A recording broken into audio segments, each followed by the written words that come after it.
guys, nongeye kubasuhuza. Ndacyari umudizayina wanyu Diane, nkaba ngiye kubigisha gutega.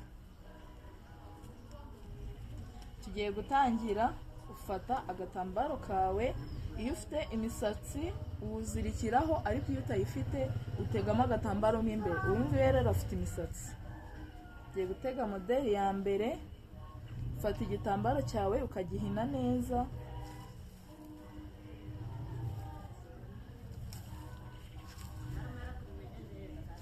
gashyira. Iyo ushaka ushyiramo amatwi, biterwa n'ibintu ukunda, ukazirika inyuma.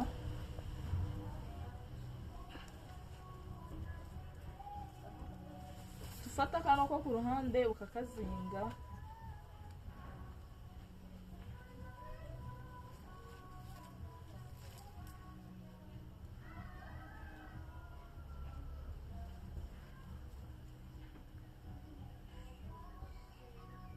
Ahangaha rero turakoresha urushinge. Fata urushinge ukinjiza muri aka ngaka,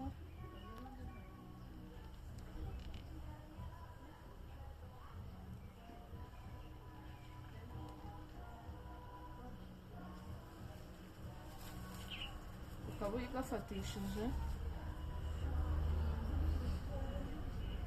ugafata na ka kandi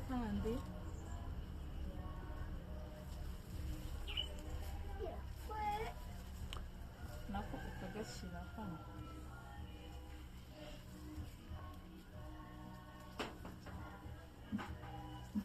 Iyi ikaba modeli ya mbere yacu. Ukaba usa neza, umukobwa akagenda mu nzira asa neza, umumama akarushaho gusa neza. Ku gitambaro cyawe agatambaro gatoya gusa kagura ibihumbi 3 cyangwa 4.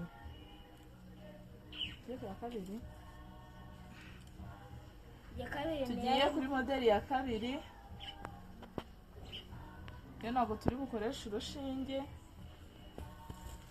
nabwo n'ubundi ufata akagatambaro kawe ukakazinga neza.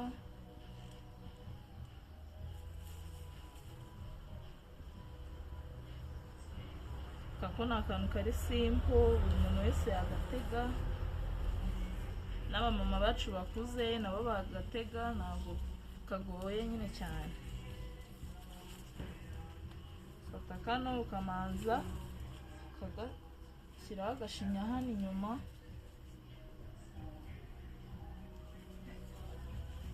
Kaka kabiri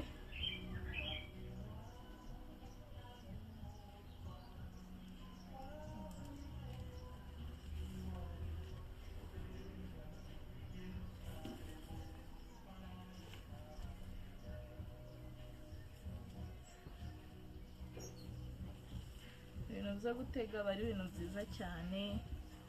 N'abantu nyine badakunda gusuka, abantu bagira ubute bwo gusokoza, aba ari ibintu byiza cyane kugira ngo urusheho gusa neza.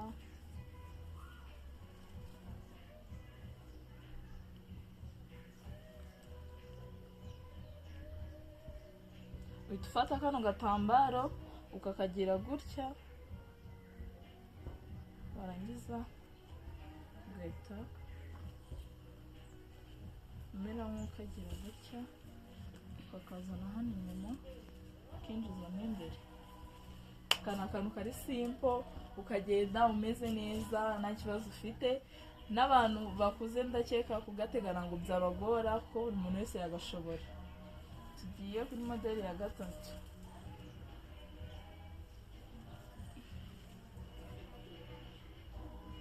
Modeli ya gatatu rero abantu bose bayitega, n'abasilamu, abantu nk'abo nyine.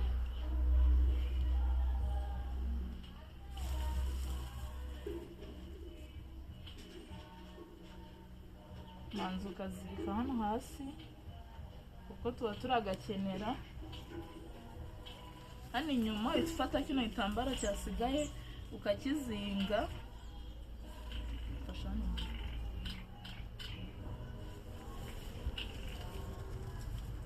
Urakizinga cyose.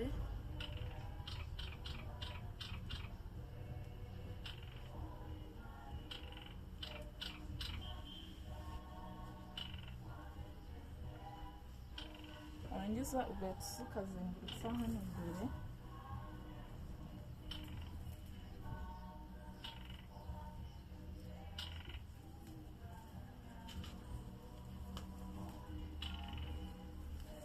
Wamara kukazinga kakantu waziritse ugahita ugahambura. Urabona ko ari ibintu bisa neza cyane. Uyu munsi twateguye kwigisha zino modele 3. Ubwo ngubwo murakomeza mukande like, share na comment kuri Tumenyane TV. Turabashimiye, murakoze cyane. Ciao ciao.